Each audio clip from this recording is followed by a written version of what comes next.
Dahil na-experience nila lahat, iniiyak pa rin talaga ako. Meron kasi isang moment na iniiyak talaga ako. Nag-try ako magluto ng pagkain. And then alam ko naman hindi ako magaling magluto. Pero trinay ko talaga yung best ko. Anong luto yan? Hindi ko na matandaan. Pero talagang nag-bake ako yata ng cookies.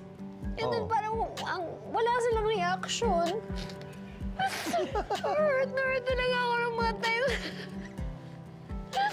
Hurt na hurt talaga ako ng mga times na yun. Parang Buti na walang reaction kaysa sabihin, may reaction nga, pangit naman. kasi hindi talaga ako marunong magluto. And for me to try to learn to cook something is really hard.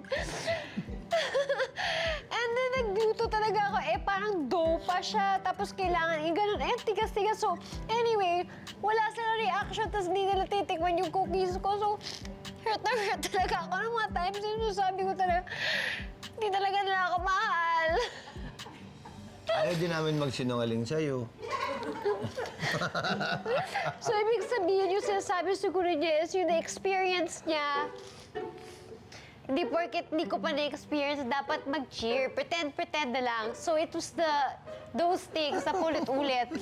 Na siguro napagod ako, di ba? Parang kayo na-experience niyo na, no? Kayo na yung happy family. Ako yung odd man out.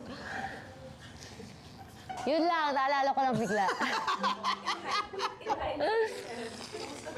Grabe naman yung hugot mo, parang layo ng pagkakaroon. Hindi, kaya ang ending, never na ako nagluto. Oh, di ganda-ganda na lang ako. Kaya na magluto.